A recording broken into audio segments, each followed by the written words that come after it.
Boa noite, pessoal. Boa noite com muita alegria. Glória a Deus. Começa agora a Luz da Palavra. Sejam todos muito bem-vindos. Pessoal da rádio aí, a gente interrompe aí um minutinho, né? Por uma hora a gente interrompe a rádio aí para você que estava conectado com a gente ouvindo o louvor.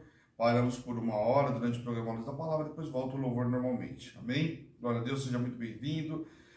Lembrando que você da rádio que quiser entrar em contato conosco, entre pelo WhatsApp, né? O 11 97013 8161. Repetindo, 11 97013 8161. Esse é o WhatsApp que você fala conosco. Amém?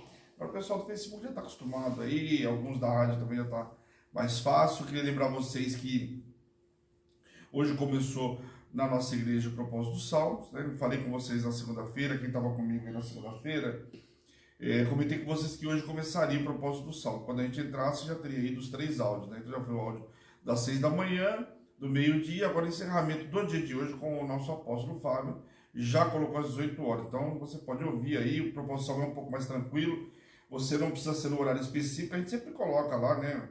No horário 6 da manhã, meio-dia e às 18 horas. Coloca 3, 4 louvores e coloca o áudio. Você tem o da parte da manhã aí, das 6 da manhã até o meio-dia para ouvir. Meio-dia coloca o outro, você tem a parte da tarde e o das 18 aí, até a hora de você dormir. Para quem quiser ouvir a hora de dormir, eu aconselho já participar. Quem puder, participa nos horários, né? Eu ouvi já o meu às 6 horas da tarde, já estou tranquilo. Já meu compromisso com o áudio, com o propósito, já está realizado com sucesso. Amém? Então fica ligado, dá para você entrar ainda, tem propósito amanhã e sexta-feira encerrando. Não só o propósito dos Salmos, mas quem está conosco no propósito dos 12 dias de reconstrução termina também na sexta-feira. Então, essa semana é uma semana bastante movimentada, como eu comentei com vocês. Lembrando, pessoal, que nesse final de semana nós temos imersão. Neste mês, né, a imersão vai ser completamente virtual, né? Então você vai ter acesso pela internet, né? A plataforma nossa que a gente usa da TV e também do Facebook vai estar disponível, então você não vai ficar de fora. Será uma ministração na sexta-feira à noite, sábado pela manhã, sábado à tarde e domingo pela manhã encerrando, né? Então sábado não vai ter à noite, já teve vezes ter à noite, mas fica muito puxado, o pessoal tem, né, só o final de semana para descansar aí, a semana correndo, e nós temos o culto de domingo. Então sábado pela manhã, 10 horas da manhã, depois nós temos à tarde, acho que às 15 horas, né, no sábado, e aí depois você vai para casa, descansa no domingo de manhã, a gente encerra junto com o culto da família, ok? Lembrando que é o último domingo do mês, depois semana que vem Santa Ceia. Então não fique de fora da imersão. Imersão, quem tem experiência com imersão sabe que é uma grande, mas assim, um grande evento, né? Diria assim, que melhor palavra, um grande evento, porque a gente mergulha bastante na palavra, o Senhor traz muita revelação, traz aquilo que nós precisamos para esse momento. Nós estamos vivendo um momento do país, um momento da vida da gente que a gente precisa cada vez mais de palavras. O Senhor vai nos dar direção aí, né? Estamos num livro maravilhoso, Esdras, vamos falar sobre Esdras aí, temos falado, meu mês é de Esdras, Zorobabel, Neemias, então será algo importante para você participar, amém? Então é só você estar no Facebook, você já está participando. Lembrando que toda a nossa programação, depois que acaba, vai para o canal do YouTube. Lá você vai poder ver lá no canal do YouTube, você pode entrar lá, toda a programação do Hebron está lá no playlist, tá? Então você tem toda a programação lá, desde o Alimento Diário das Nações, a Luz da Palavra, Culto da Família, Prefiro Crer, alguns programas da Hebron que tem épocas específicas, temporadas específicas, tá tudo lá no canal, ok? Então lá fica mais fácil de você ver. Quero ver, Prefiro Crer, de missões, tá lá no canal do YouTube, ok? Abra a Bíblia de vocês aí, em Daniel capítulo 10, não vou me alongar muito, porque hoje nós temos os 3 últimos capítulos, para a gente terminar o livro de Daniel. Na segunda-feira, eu comentei bastante, a gente falou bastante, eu terminei uns 5 minutos antes, relembrei algumas coisas que a gente tinha comentado dessa semana e da semana passada, conteúdo que foi dado do livro de Daniel, tem muita informação, pessoal. Eu diria para vocês que, à luz da palavra, eu tenho tentado trazer o máximo de informação possível, não só daquilo que está escrito, mas daquilo que é fruto de estudos, de escavações, enfim, tudo aquilo que acrescenta, eu tenho colocado no material. Então é muito importante que você preste atenção, principalmente em alguns livros específicos, como é o livro de Daniel, né? Eu já comentei na segunda-feira, o livro de Daniel não é só Sadraque, Mesaque e Abednego e Daniel na cova dos leões. Então tem muita informação aqui e muitas delas nós vamos usar também lá no livro de Apocalipse, vai complementar o livro de Apocalipse. Então é importante ficar atento. Hoje nós vamos os 3 últimos capítulos aí do livro de Daniel, ok? Você tem na semana no livro de 1 Reis, 2 Reis, tem toda a informação também, que eu acho que é um livro, para quem do Velho Testamento, você precisa ter esse entendimento, fora os profetas, né? Cada profeta tem uma função específica e precisa saber o que está acontecendo. Então é importante, não fique de fora, que você ficar sabendo de muito e vai aprender cada vez mais, né? Que é o mais importante, amém? Então, se você perdeu o livro de Daniel, aí volta, tá? Volta e pega os programas anteriores, tá? Hoje nós vamos encerrar Daniel, então na semana que vem já começa livro novo. Olha, glória para vocês, eu tenho mergulhado e o Senhor, glória a Deus, se o Senhor tem me entregado coisas que eu já tinha estudado, eu tenho mostrado detalhe, então estou muito feliz. Estava comentando com a apóstola hoje, eu estava estudando para gravar um áudio, e o Senhor, eu comecei a fuçar daqui, fuçar dali, e o Senhor me deu uma informação que eu estava procurando já tem um tempinho, porque nem sempre a informação que a gente quer está no lugar que a gente gostaria, né? Ou seja, na ordem cronológica, né? Às vezes não está, e às vezes muitos estudos também, às vezes não tem nem base, nem fundamento. Eu falo para vocês, tomar muito cuidado com o que você estuda na internet. Então eu fui buscar base, fui estudar a parte, né, hebraica, a parte dos judeus, né, como que eles classificavam para poder chegar na informação. Então vocês vão ver na imersão e tem novidade também, tá bom? Glória a Deus. Então abrindo aí o livro de Daniel, capítulo 10, então, capítulo 10, 11 e 12, e aí a semana que vem, livro novo, amém? Vamos lá. A visão de Daniel no rio Tigre, vamos ler do versículo 1 até o 3. No terceiro ano de Ciro, rei da Pérsia, foi revelada uma palavra a Daniel, cujo nome é Beltesazar. A palavra era verdadeira e envolvia grande conflito. Ele entendeu a palavra e teve inteligência da visão. Naqueles dias, eu, Daniel, planteei durante 3 semanas manjar despejável, não comi, nem carne nem vinho entraram na minha boca, nem me ungi com óleo algum, até que passassem as 3 semanas inteiras. Aqui, ó, tem um fato importante aqui, ó. Às vezes quando você está estudando principalmente o livro de Daniel, ó, primeiro, aqui fala do nome dele, chama ele chamado Beltesazar. Lembrando que todo mundo que ia para a Babilônia, eles trocavam os nomes, porque os nomes tinham que estar associados às divindades babilônicas, ok, pessoal? Não tem novidade para ninguém. O que acontece aqui? Muitas vezes quando o pessoal fala do jejum de Daniel, de 21 dias, o pessoal associa lá no comecinho do livro, quando ele fala que ele não vai se misturar das finas iguarias. Lembra lá? Lá são 10 dias. Lembra? Aqui fala de 3 semanas. Aqui os 21 dias aí, que ele passa sem comer coisa alguma. Ele está explicando aqui. Então, muita gente confunde as duas situações. Então, por isso que eu falo, o livro de Daniel é um livro que a leitura não é tão simples, nós vamos ficar atento nos detalhes, porque ele também não tem uma ordem cronológica. Beltesazar, quem que era? Daniel, chamado Beltesazar. Beltesazar, quem que era? O filho de Nabonido, o rei anterior. Entendeu? Então, muito cuidado na leitura aí para vocês não confundirem, tá bom? Então, vamos lá. Então, aqui está falando que Daniel teve uma revelação no rio Tigre. Fala que o Senhor deu entendimento para ele. Logicamente, Daniel teve visões, como a gente fala do Apocalipse, de coisas que nem aconteceram ainda. E o Senhor, quando não dá o entendimento para ele, fala para o anjo explicar para Daniel. A revelação veio a Daniel no 3º ano do reinado de Ciro sobre a Babilônia, em aproximadamente aqui 536 a.C., onde Daniel seria um homem já idoso, passado dos 80 anos. Lembra que eu comentei com vocês de semana passada? Acho que foi semana passada. Que quando foi Beltesazar, quando teve aquela imagem lá que ficou escrevendo nas paredes, ele começou a chamar os magos lá, e ninguém conseguia revelar, e aí a mãe dele, no caso a avó, né, ou seria a mulher de Nabonido, poderia até ser a mãe dele mesmo, fala, ó, da época do seu pai tem um rapaz chamado Daniel, e aí manda chamar ele. Muito provavelmente seria talvez realmente a mulher de Nabonido, porque não conhecia, não lembrava de Daniel, sabia vagamente sobre a história de Daniel. E manda chamar ele, que já estava de avançada idade. E aí ele traz a revelação para Beltesazar, tá lembrado? Então aqui você vê que já Daniel já estava a certa idade. Lembrando que Daniel foi aproximadamente 19, 20 anos para a Babilônia, quer dizer, foi na primeira leva, a primeira deportação para a Babilônia, que não foi uma deportação só, foram mais de uma deportação, ok? Daniel havia orado por Israel, pelos judeus, e por isso recebeu a visão que buscou entender diante da revelação dos futuros conflitos espirituais que viveria e entrou em jejum total de 21 dias. Então aqui ele entra no jejum total de 21 dias. Então aqui está claro, pessoal, com relação ao jejum lá no começo, quando ele pede para não se misturar com as finas iguarias, e esse jejum que ele está fazendo agora.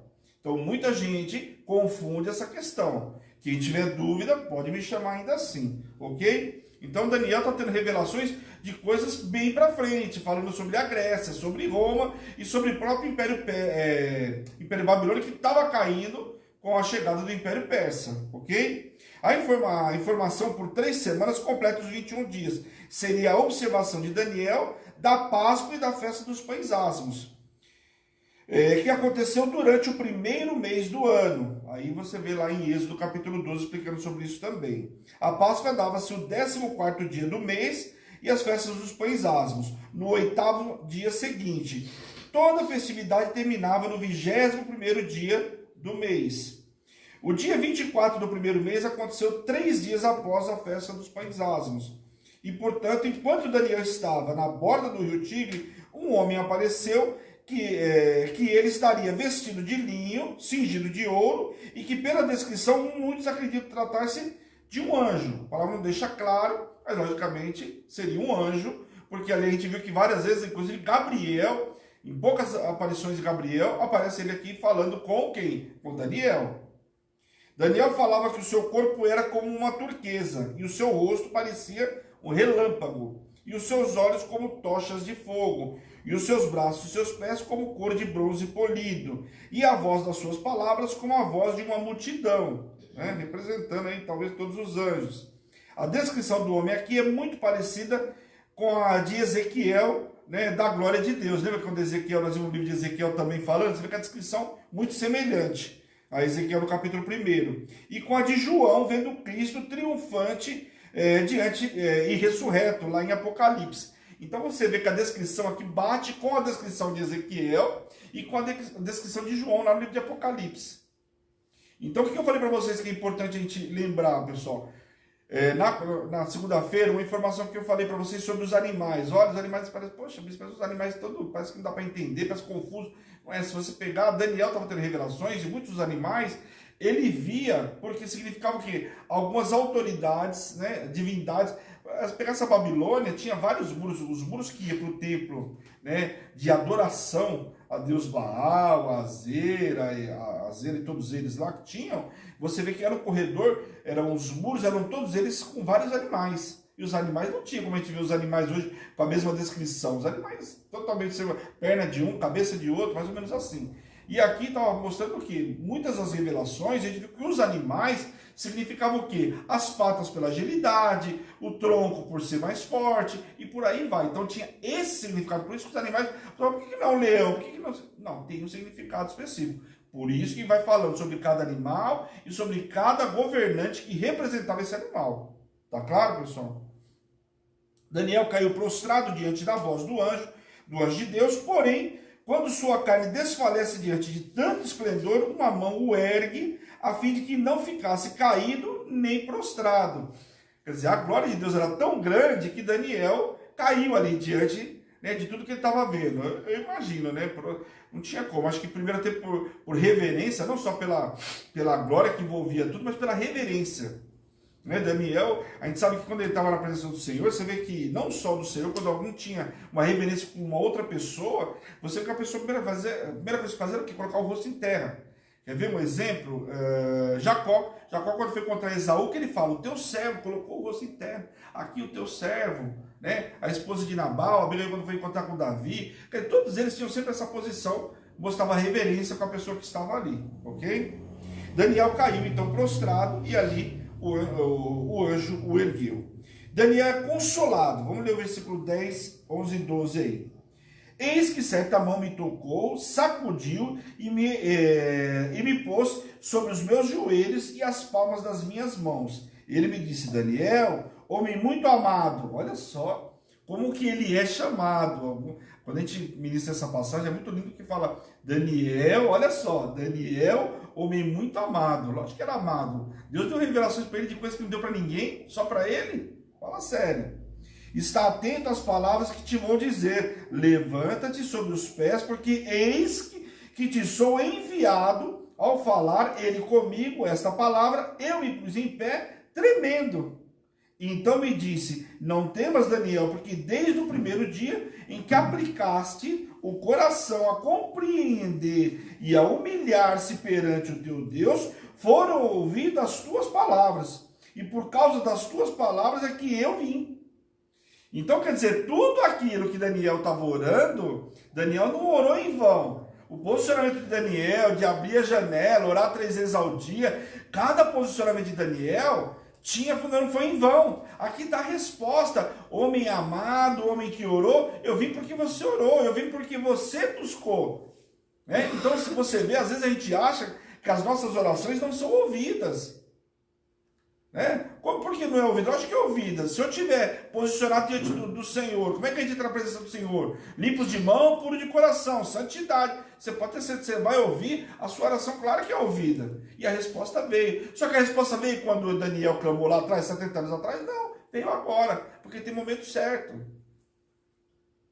Daniel precisava ficar em pé para ouvir. O Senhor já havia tocado nele, tirando da queda, tipificando a obra espiritual que viria fazer sobre a terra, livrando o homem da queda do pecado pelo seu toque, trazendo cura, estruturação e edificação aos templos vivos de Deus, que não mais ficariam prostrados, mas erguidos, e poderiam contemplá-los face a face. Então aqui você vê que, olha a forma que o Senhor está trazendo para Daniel poder contemplar, ali falando de um templo, o templo que era aqui, na realidade era Cristo, erguido novamente, que era isso que estava tipificando. Daniel, um homem fiel, ainda tremendo, ficou em pé diante de Deus conosco. Vamos ler o versículo 13 e 14. Mas o príncipe do reino da Pérsia me resistiu por 21 dias, porém Miguel, um dos primeiros príncipes, veio para ajudar-me, e eu o obtive vitória sobre os reis da Pérsia. Agora vim para fazer-te entender o que há de suceder a teu povo nos últimos dias, porque a visão se refere a dias ainda distantes. Então aqui nós vamos ver que além do outro anjo que conversou com ele, Gabriel, agora aparece quem? Um anjo de guerra, aparece Miguel. E fala também que agora a revelação seria de tempos futuros, de tempos ainda distantes. Então, Daniel, já avançado em idade, não viria, mas trazendo para ele que ele pudesse escrever. Por isso que eu falo para vocês, que às vezes quando você não vê uma cronologia no livro de Daniel, ele está muito mais preocupado em anotar tudo que o Senhor foi trazendo de revelação para ele, do que a cronologia. Teoricamente, para quem estava vivendo com ele, saberia qual rei que veio depois, qual que veio antes, É assim a história.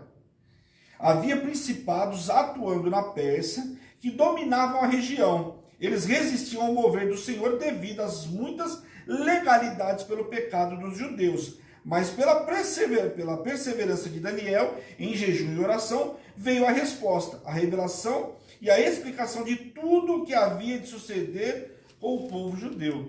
Olha como foi a diferença do posicionamento de Daniel, o jejum e oração dele fez completamente diferença em tudo isso. Tanto que vem o arcanjo Miguel, vem guerrear, por quê? Porque existia principado, tinha sido dado legalidade. Quando a gente fala às vezes em ministrações, a apóstola sempre fala, olha, cuidado, você está dando legalidade, é isso que significa. Deu legalidade, o que acontece? Precisa quebrar isso. Só que como é que quebra? Com jejum e oração. Só que quem deu legalidade aqui não foi Daniel. Mas Daniel está orando e jejuando por quê? Pelo povo. É o que o anjo da igreja faz. Quando o anjo da igreja se posiciona, está de jejum e oração, ou está se consagrando de uma forma que a igreja não faz, é exatamente isso. Está se consagrando pelo povo. Quantas vitórias a igreja tem? Não porque muitas vezes a pessoa não entrou em jejum, às vezes nem entrou em jejum, mas porque o posicionamento do anjo da igreja. O posicionamento de quem? De Daniel aqui. Você pode ver que só ele fez o jejum, o povo não fez. Amém? A oração intercessória liberou o arcanjo Miguel, anjo guerreiro, que rompeu o domínio do principado persa. E outro anjo foi e pôde influenciar os reis da Pérsia. Praticamente todos os reis persas ajudaram os judeus. Então você vê como é que é? Olha quando cai o domínio dos principados da Pérsia. O outro anjo, como fala aqui, foi lá e fez o quê? Fez com que todos os reis ajudassem o povo de Deus, ou não ajudaram? Você vê que Ciro ajudou, Dario ajudou, Ataxerxes ajudou, não ajudou? Deu carta para Neemias, fez o que fez com Esther. Olha só como que cada um se posicionou. Tá vendo a história aqui do livro de Daniel, aonde que ele vai? Ele vai no livro de Esther, ele vai no livro de Apocalipse, presta atenção. Então, Ciro, Assuero, Xerxes, Dario e Artaxerxes. Então, todos eles, você vê que um deu decreto, outro deu decreto, um permitiu o povo ir, outro permitiu isso, permitiu Neemias reconstruir. Então, olha só, cada um deles, aonde que caiu esse principado e por que eles ajudaram o povo de Deus. Então, não foi aleatoriamente, não. Olha o posicionamento de Daniel aqui. Ah, o rei gostou de Esther, era linda e maravilhosa. Logicamente, tinha o poder de Deus, lógico, tinha o poder de Deus. Mas quem orou para isso acontecer também? Daniel. Está entendendo? Neemias acordou, vou reconstruir, vou fazer acontecer. Olha a oração de Daniel aí também. Interessante, né, pessoal, essa passagem? Daniel, vendo toda aquela dimensão espiritual, ficou enfraquecido na sua carne, que não suportou tanta revelação, pois estava em jejum prolongado. Novamente, Daniel tem dificuldade. O cara começa a receber um monte de revelação dessa, em jejum, em consagração. Você imagina as pernas do cara como que ficaram. A gente às vezes está no monte aqui orando, quantas eu mesmo sou um, que eu dificilmente eu caio. Mas as minhas pernas, se você for ver, eu tenho uma lei de me apoiar assim, até pelo meu peso para não machucar ninguém, né? Eu tenho consideração, né? E eu fico assim, minhas pernas, às vezes está balançando, está tremendo. Por quê? Tamanha unção, poder de Deus. Olha a revelação que Daniel estava recebendo. Eu fico imaginando, o cara sozinho ainda, se não é o anjo para segurar ele, quem que segura esse camarada? Né? Então o anjo do Senhor se manifesta, reanimando e fortalecendo, acalmando, dando paz, incentivando, falando, restituindo as forças do abatido. Já era a terceira vez nesse capítulo que Daniel é sobrenaturalmente animado por aquele que o toca. O primeiro toque possibilitou que ele se levantasse do chão. O segundo toque fez com que ele falasse. E o terceiro toque com que ele continuasse a conversa. Haveria outro embate contra o principado da Pérsia. O primeiro foi com Esdras, na reconstrução do templo ali, Zorobabel, né? O segundo foi na reconstrução do muro de Jerusalém, com Neemias. Nós vamos ver que Neemias, eu vou depois trazer para vocês na luz da palavra de lá, quando eu estiver falando de Neemias, mas eu vou falar um pouquinho de imersão aí. O prazo, a forma como Neemias, tudo aconteceu com Neemias, eu vou trazer prazo para vocês aí. Vou trazer os detalhes de tudo isso. Não é que foi lá, ele acordou hoje, o dia seguinte já estava fazendo a aula. Tem alguns detalhes aí, eu vou trazer para vocês na imersão. Então fica ligado na imersão para você não perder. Vai saber antes da luz da palavra sobre Neemias, tá bom? Daniel ainda iria interceder, mas depois disso não haveria intercessão, pois o domínio do principado da Grécia era razão em detrimento da fé. Os deuses gregos eram cheios de defeitos e os homens gregos, os filósofos, eram idolatrados. A razão calou a palavra profética por quase 400 anos, quando João Batista se manifestou. Então, ao contrário do que muitos imaginam aí, fala de Roma, a Grécia também não foi brinquedo. Você vê que a palavra se calou por muitos anos. Por quê? Domínio da Grécia. E aí fala que depois do domínio da Grécia, quase 400 anos, quem que vem? Aí vem quem? Vem João Batista. Então, quando você olha as datas, que eu falo, a cronologia, algumas datas são importantes, pessoal. Porque, por exemplo, a gente sabe que lá em 605 a.C., o que aconteceu? Houve ali a situação com a Babilônia. Em 536 foi liberto. Depois foi reconstruído o templo. Depois você vê que vai falar o quê? Quando vai ver no último livro lá do Velho Testamento, cronologicamente, nós vamos lá para o primeiro nascimento de Cristo, João Batista, tarará. Então você vê que tem um intervalo muito grande aí. É justamente esse intervalo onde a Grécia tem um grande domínio. A minha Bíblia, por exemplo, ela traz alguns estudos sobre a Grécia. Eu acredito que a maioria das Bíblias vinha falando sobre algumas coisas, mas aí são estudos, não está escrito. Lembrando, muito cuidado com isso, ok? Portanto, a Pérsia como a Grécia se encontravam sob o domínio de espíritos malignos. Assim como o príncipe dos persas fosse derrotado, o mensageiro combateria o príncipe da Grécia. A sucessão dos poderes do mundo segue o padrão segundo a visão de Daniel, que nós vimos lá no capítulo 8, onde ele fala sobre a Babilônia, depois os medos, os persas, depois fala sobre a Grécia e depois, mais na frente, Roma, ok? Capítulo 11. Os reis do norte e do sul. Vamos ler o versículo 1 e 2 aí. Mas eu, no primeiro ano de Dario o Medo, me levantei para fortalecer e animar. Agora eu te declarei a verdade. Eis que ainda 3 reis se levantará na Pérsia, e o quarto será cumulado de grandes riquezas, mais do que todos, tornando forte por suas riquezas e empregará tudo contra o reino da Grécia. Então você vê aqui que vai se levantar um rei aí, e esse vai ser grande, vai ser poderoso e vai fazer tudo que puder para lutar contra a Grécia. Esse é um que eu confesso que hoje eu não consegui fazer isso, ontem eu procurei esse vídeo, que ele é bem próximo da realidade, né? Eu vou trazer para vocês, tem coisas que tá lá que também não estão escritas, mas assim, como que foi os estudos pegam por escavações e por...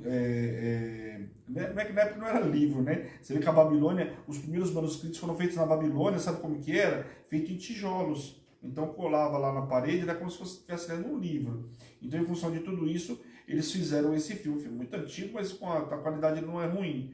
Quando eu achar, eu passo para vocês aqui que tiver interesse, é só me chamar, tá bom? Então vamos lá. Dario sob o comando de Ciro. Lembra que Ciro mandou ele? Por quê, pessoal? Aqui é importante quando a gente vê um nome, mas não foi Ciro que libertou? Por que Ciro não está lá? Por que... Gente, lembra que o cara não podia estar em todos os lugares. Você pega, o que fala o rei lá, quando ele fazer um banquete lá para Esther? Não chama lá o rei Assuero? São 127 províncias, lembram? Então tinha província para chuchu, era muita terra. Então, quando a Babilônia dominou o povo de Judá, né, o reinado de Judá ali em Jerusalém, o que ele fez? Ele mandou um rei vassalo para lá, não mandou? Tudo bem que ele pegou do povo de Deus, mas era um rei vassalo que estava lá. Então acontece, coloca um camarada lá para reinar. Então aqui quem ficou lá no caso? Dario, ok? Os 3 reis persas que reinaram depois de Ciro foram Cambises, Ismerdes e Dário I, o Grande. O 4º rei enfrentaria a Grécia, que era Xerxes, chamado de Assuero no livro de Esther. Então olha aqui o rei Assuero, o que ele guerreia. Quem viu o filme de Esther também, vai ver que ele sai para a guerra, volta, lógico, tem toda uma história lá. Mas por quê? Os reis naquela época não era o rei que ficava sentado no trono e não fazia nada. Lembra de Davi? Davi não ia para a guerra? Olha só, aliás, Davi, Saul e Salomão foram os únicos 3 reis que dominaram sobre todo o povo. Tem noção de Israel? Então, Cambises de 530 a 522, Ismerde só reinou em 522, Dario de 522 a 486 e Xerxes, ou Assuero, né, de 486 a 465. Esse foi o rei mais rico de todos devido às suas conquistas e à severa carga tributária, né? Você vê que não é à toa que, como é que Amã faz? Né? Vai lá e fala para ele, olha, bota o decreto aí, você vai trazer mais carga tributária. Lembra dessa história? Tá vendo como uma história, uma situação vai resolver na outra? É isso que eu falo, que estudos nos traz, por isso que eu tenho que entender a história. É fato, quando você vê a história que aconteceu no livro de Esther. Então, se aqui fosse um estudo qualquer, não fosse escrito, a gente saberia que tem fundamento, que tem razão. O reinado de Alexandre, o Grande, da Grécia, foi repartido em 4 partes. Nós vimos lá em Daniel no capítulo 8. Tá? Semana passada eu trouxe isso para vocês. Mas não para a sua prosperidade, isto é, para os seus herdeiros. Deus falara tudo a Daniel e ele, aliado ao rei Dario, contou-lhe tudo. Os reis que ainda se levantariam para reinar na Pérsia, o império grego que venceria os persas e se moveria e expandiria com poder sobre a terra, e que Alexandre o Grande morreria e não teria sucessor, e que os 4 generais dividiriam o império entre si. Lembra que eu comentei com vocês isso na segunda-feira? Que aí Seleuco está escrito na Bíblia, tá? Seleuco é o reino do norte. Cassandro, Lisimaco e Ptolomeu, reino do sul. Né? Ptolomeu, reino do sul. Alexandre o Grande veio com todo o potencial do Principado da Grécia e o deus homem, que era um deus adorado pelos gregos. Naquela época, somente em Roma nós vamos ver isso, mas na Grécia não era diferente. Você vê os filósofos aí contando histórias, né? O que acontece? Eles tinham várias divindades, não era uma, não era duas, chegava a ter, sei lá, 30, 40, 100 divindades. Então o cara fazia o quê? Eu estava até contando esse tempo, o Marquinhos que estava perguntando sobre uma... Ele pegava o recurso lá e entregava ponto de divindade. E ele ia indo. Então, quem podia mais, entregava mais divindade. A realidade era essa, né? Ptolomeu, general que se levantou como rei do sul, tornou-se forte na terra e se aliou com o Seleuco, rei do norte, que cresceu sobremaneira, erguendo o império Seleucida. A filha de Ptolomeu, chamada de Berenice, entregue para ser esposa de Antíoco II, filho de Seleuco. Lembrando que tem um aqui que é falado ele como anticristo. Presta atenção. Ela não conseguiria estabelecer aliança entre eles, mas tanto o pai quanto o esposo enfraqueceriam no reino. Então aqui vai falando sobre esses reinos. O que é importante? A gente sabe que naquela época se fazia casamentos políticos, fazendo alianças. E esse casamento dessa moça, uma parte era para trazer tudo isso, o que não resolveu. Né? E os dois foram enfraquecidos. Quer dizer, politicamente não adiantou muita coisa, né? Porém, o irmão dela, Ptolomeu III, vence o reino do norte e torna-se cativo para o Egito. Passa então a haver um período de grande luta entre os dois reinos. As lutas do reino do norte e do sul continuam, porém o reino do sul já não consegue resistir ao reino do norte, que agora está nas mãos de Antíoco II. Ao se levantar contra o Egito, ele também vem com fúria contra Israel. Então você vê que novamente só o povo de Israel. Aqui lembrando que ele se levanta com fúria e vai para Israel. Israel agora estava erguido o templo, já estava, né, lembra, o Ciro tinha libertado o povo, uma outra realidade, mas novamente vem guerra aí. Antíoco Epifânio tipifica o anticristo.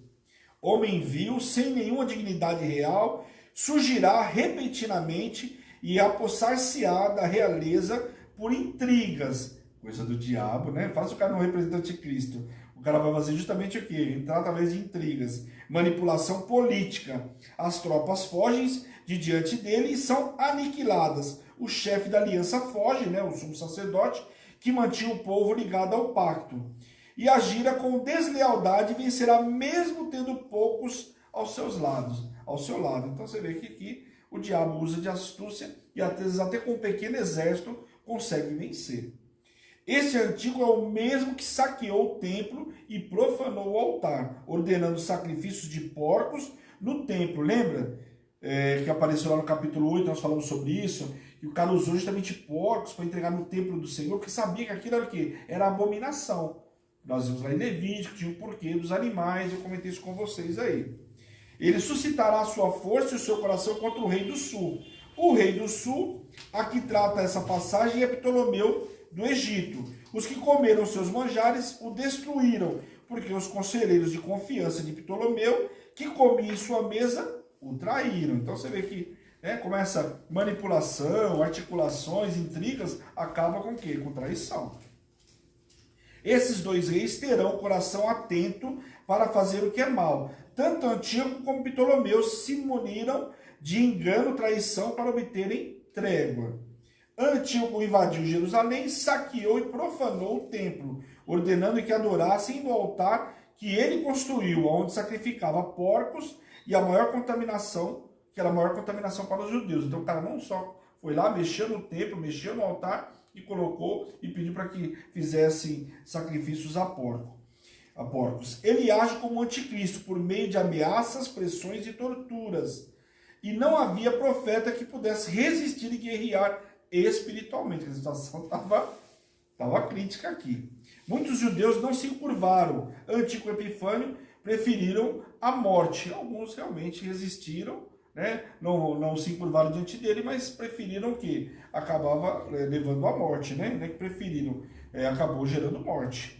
Quem se prostrava diante das pressões negava sua fé ao único Deus e quebrava sua aliança, era aceito e bem tratado, mas tudo isso de uma maneira hipócrita, pois o alvo principal era afastá-los definitivamente de Deus. Por que ele tem semelhança com o anticristo? Porque quer que você negue a Cristo. A mesma coisa que acontecerá no final dos tempos que a gente vai ver em Apocalipse. Exatamente isso. Então esse camarada, por que é chamado de anticristo? Porque ele queria que o povo negasse. O povo judeu que ele invadiu Jerusalém, vocês tinham que negar a Cristo. Aquele que negasse ao Senhor estava liberado. Muitos judeus caíram nisso, outros lutaram até o fim. Assim, no final dos tempos, muitos fracos na fé cederão visando ter boas condições de vida, ter status e receber honras, enquanto outros abrirão mão de qualquer privilégio para estarem com Deus para sempre. Então, quer dizer, quer matar, mata, o importante é eu estar no reino dos céus, ou seja, a salvação. Deus permitiu que o inimigo tocasse e provasse os que se diziam seus, pois assim manifestaria realmente o que tinha no coração. Aquela velha história, vamos ver o que tem no coração de cada um, né? Quando aperta, o cara nega, faz, acontece, né? Aí. Uns só interesses próprios, outros o verdadeiro amor e a fé. Assim eram purificados de todo resquício de religiosidade e incredulidade.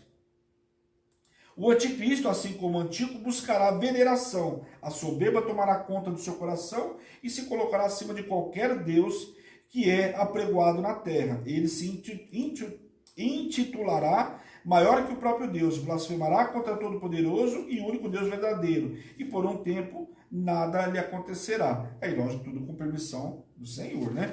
Deus permitirá que essa situação por um tempo determinado, até que em sua ira o dissipará como um inseto, como um sopro de sua boca, né? Então, enquanto Deus permitir, beleza.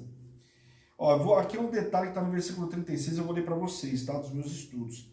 Há uma lacuna aqui no versículo 36. Na revelação profética, como no capítulo 8, que passa do tipo anticristo, que é o antigo quarto, para o antigo, que é o anticristo, né, como fala aqui. A mudança fica óbvia pelo fato de que Antíoco foi um dos reis do norte, Seleucida, ao passo que o anticristo é atacado pelos reis do norte e do sul, Daniel 11. Além disso, o fato de que o profeta, que ele profere blasfêmia contra Deus, é também uma característica do anticristo. Finalmente, Daniel, no capítulo 12, nós vamos ver, continua a narrativa desse capítulo aqui, e identifica a época de sua atividade como o tempo de angústia, conhecido como a grande tribulação. Então, já falando lá do Apocalipse, do final dos tempos, tá? O rei descrito no versículo 36 irá rejeitar os deuses de seus pais, o objeto de adoração das gerações anteriores. A frase, o amor das mulheres, diz respeito a uma divindade feminina, era uma deusa, né? Ou ao desejo de toda mulher judia de ser a mãe do Messias. Quem nega a Deus e venerar esse Deus profano e imundo que prefigura o próprio Satanás, o anticristo, honrará, dará autoridade a governos, terras, propriedades. Por isso, muitos se venderão para a própria perdição, como ocorreu na época de Antíoco. Então, alguns vão querer, né? Porque é prometido dinheiro, prometido um monte de coisas, e alguns vão preferir tudo isso, né? Então, vamos ver aí. Vamos ler do 40 ao 42 aí, para a gente terminar o capítulo 11. 40 a 42. No tempo do fim, o rei do sul lutará com ele, e o rei do norte arremeterá com ele com carros, cavaleiros e com muitos navios. Entrará nas suas terras e a inundará e passará. E entrará também na terra gloriosa, e muitos sucumbirão. Mas do seu poder escaparão esses, Edom e Moabe, e nas primícias dos filhos de Amon. Estenderá a mão também contra as terras, e a terra do Egito não escapará. Então aqui novamente a gente vem falando sobre quem? O Egito. O Egito era bonzinho, né? Ficaram 40 anos lá isolados, lembra que a gente viu no livro de Ezequiel? Pois é. Esse rei fará um concerto com o rei de Israel. E a expressão do fim do tempo diz respeito ao período anterior ao retorno de Cristo, tá? O rei entrará também na terra gloriosa da Palestina, Edom, Moabe, Amon. Os tradicionais inimigos de Israel não serão invadidos, eles escaparão. Então você vê que muitas vezes aqui, o Senhor fala quando veio o castigo, que viria o castigo sobre Moabe, Edom, e alguns o Senhor fala aqui, mas no final, né, o Senhor vai deixar escapar alguns. A gente vê que são poucos os povos que o Senhor aniquilou de uma vez só. Aqui você vê que ficou alguns para contar a história, a gente viu aí, né, no livro de Jeremias e no livro do profeta Ezequiel, a gente viu que fala muito sobre esses povos, que viria o castigo sobre eles, mas eles escapariam. O próprio Egito, né, ficou lá por 40 anos ali, isolado, né, sem ninguém, depois voltou a ser habitado. O rei entrará também na terra gloriosa da Palestina, então, como eu falei, sobre esses que escaparam. O rei conquistará então o Egito, a Líbia e a Etiópia, e vai se apoderar dos tesouros de ouro e de prata, das demais coisas preciosas que eles assim o seguiram. O fim do rei está marcado para a ocasião da segunda vinda de Cristo, Apocalipse 19.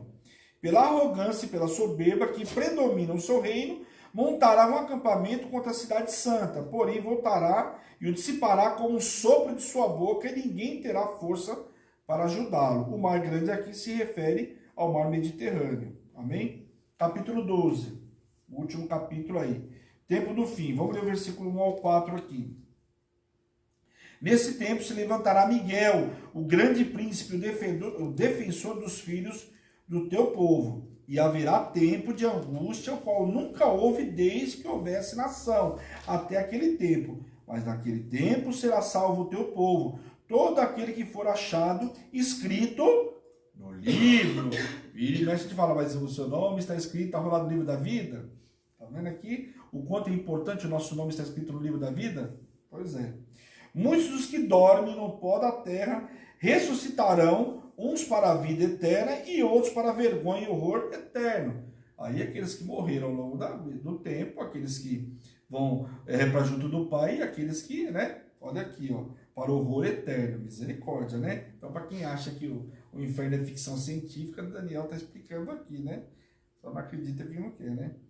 Os que foram sábios, pois resplandecerão como o fulgor do firmamento, e os que a muitos conduziram à justiça, como as estrelas, sempre e eternamente. Tu, porém, Daniel, encerra as palavras e sela o livro, até o tempo do fim. Muitos esquadrinharão, e o saber se multiplicará. Glória a Deus, nós vamos multiplicando, né? No dia do juízo final, o anjo separará o joio do trigo.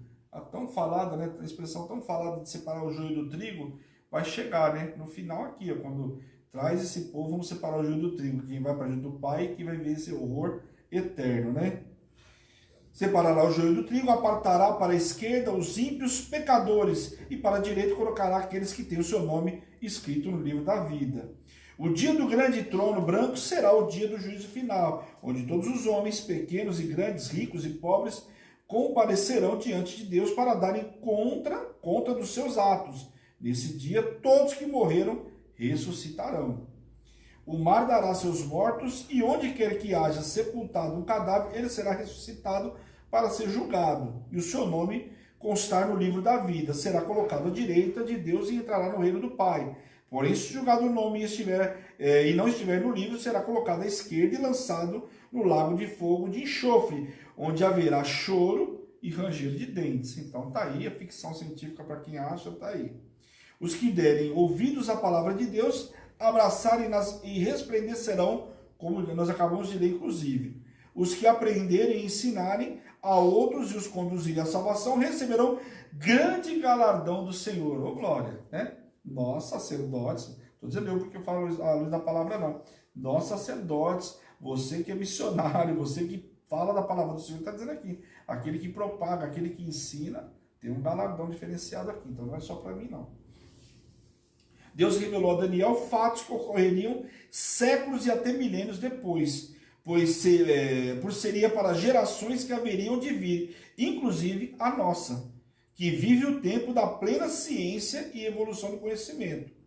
Ao se aproximar do rio Tigre, Daniel avistou 3 pessoas, uma em cada lado do rio e uma acima do rio. A expressão outros 2 refere-se aos 2 anjos, sendo que não eram os mesmos que Daniel já havia visto. Então você vê que aqui já são outros, né?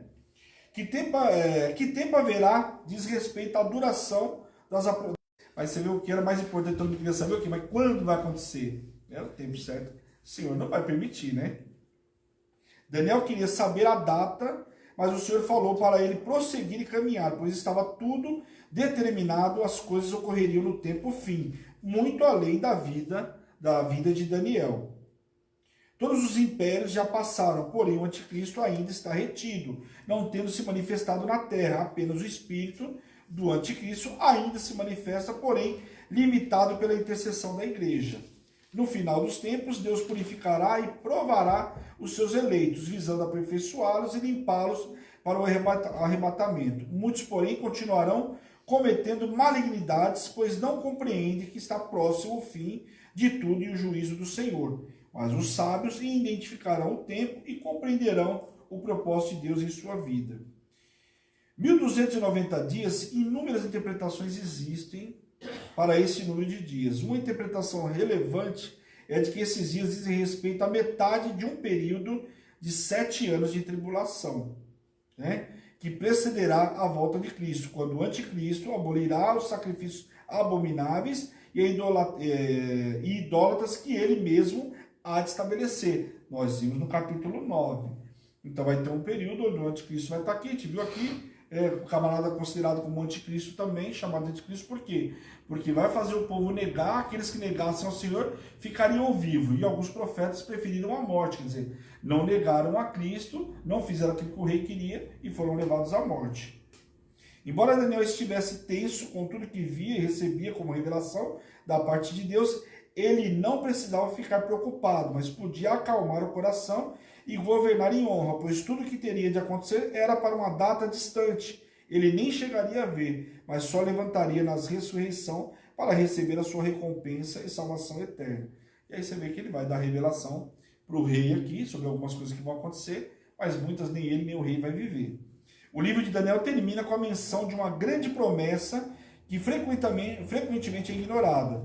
Daniel, que viverá praticamente toda a sua vida na Babilônia, e agora estava com quase 90 anos, recebe a promessa de que ele estará na sua sorte. Isso se refere àquela porção da terra prometida destinada à família de Daniel. Então ali tirou por sorte, né? Aí cada um entende de uma forma diferente, mas sorte, que naquela época era o Turinho jogava sorte para saber a terra de quem seria. Era uma forma, aquilo que o Senhor não revelasse por sonho, não falasse com o profeta, tirava a sorte e ali sabia o que ia acontecer. Saul foi colocado como rei exatamente dessa forma. Então aqui termina o livro de Daniel. Amém, pessoal? Glória a Deus. Bom, o livro de Daniel, falei para vocês, não é uma leitura simples. Esses últimos capítulos aqui não são fáceis de entender, por quê? Fala sobre a Grécia, né? E a Grécia a gente não tem tanta informação bíblica falando disso. A gente vai ver que depois do Novo Testamento fala muito de Roma.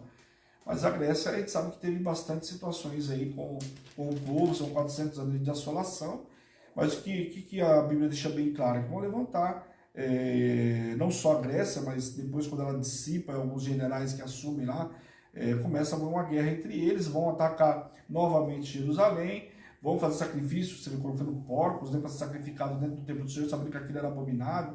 Então é aquilo que a gente já sabe, né? O servo de Deus vai sempre enfrentar a guerra. Então não é porque saiu da Babilônia que agora não vai ter mais guerra. Quer dizer, o povo vai se posicionar, mas as guerras vão sempre vir, né? Satanás não deixou de ser Satanás, naquela época não era diferente, né? Então você vê que o povo só tinha que fazer o quê? Só manter, como Daniel se manteve, e está aqui o Senhor garantindo para ele, né, um futuro maravilhoso, né? Posicionamento de cada um. Amém? Glória a Deus, pessoal. Então tá aí o livro de Daniel, fechamos o livro de Daniel. Quem tiver dúvida, estou à disposição, pode me chamar. Chama aí no WhatsApp, no WhatsApp da igreja. Todo o material vai ficar no canal do YouTube, então você tem o livro desde o primeiro capítulo até o capítulo 12, aí, que são capítulos curtos, né? Deu nem um mês aí de programação. A gente já volta na segunda-feira com o livro novo, o livro de Esther. Vamos ler o livro de Esther, também tem muita coisa. O livro de Esther também é um livro interessante, tem muita informação que a gente vai, que muita gente não conhece ou não sabe. Eu vou estar trazendo para vocês também, então semana que vem tem coisa nova. Amém, pessoal? Glória a Deus. Essa é Hebron, né? A igreja apostólica, né? Vamos orar então em nome de Jesus. Feche seus olhos por um instante, em nome de Jesus. Senhor, meu Deus, meu Pai, nós te louvamos, Deus, nós te glorificamos por essa noite abençoada que o Senhor nos preparou, Pai. Por tudo que o Senhor nos ensinou nessa noite, Pai. Quero te pedir, Senhor, em nome de Jesus, visita poderosamente a cada um que estava online, aqueles que vão ver na retransmissão, que o Senhor toque, cure, liberte, restaure e avive, Pai, o teu povo em nome de Jesus, Pai. Que essa palavra que eles aprenderam hoje possa ser levada aos quatro cantos dessa terra. Usa eles como instrumento, Deus, em nome de Jesus, Pai. E quero te pedir, Senhor, que seja uma noite abençoada, debaixo de poder, de unção e de autoridade, em nome de Jesus. Amém. Amém, queridos? Que Deus abençoe a todos vocês. Muito obrigado pela companhia. Não esqueça, né, nós temos o propósito do Salmo, são 3 dias aí, né? Então fica com a gente aí, hoje, amanhã e sexta. Termina o propósito do Salmo e termina querendo ficar com a gente aí 12 dias na reconstrução, tá bom? Então sexta-feira começa a imersão à noite. Fica ligado, primeiro você vai ter um material muito lindo, o estudo que o Senhor trouxe para a apóstola, trazendo, aliás, que nós vamos falar biblicamente, né? Você já falou quem que é? Não, né? Falou o povo? Não. Não, então, mas eles vão saber na sexta-feira, então à noite vocês vão ficar sabendo. Um cara fantástico para a gente estudar aí sexta, sábado e domingo, amém? Beijo grande, pessoal. Essa é a Hebron, Igreja Apostólica Internacional, a minha terra prometida, a sua terra prometida, a igreja que te ama e te faz feliz todos os dias. Um grande beijo, fica na paz do Senhor. Tchau, tchau.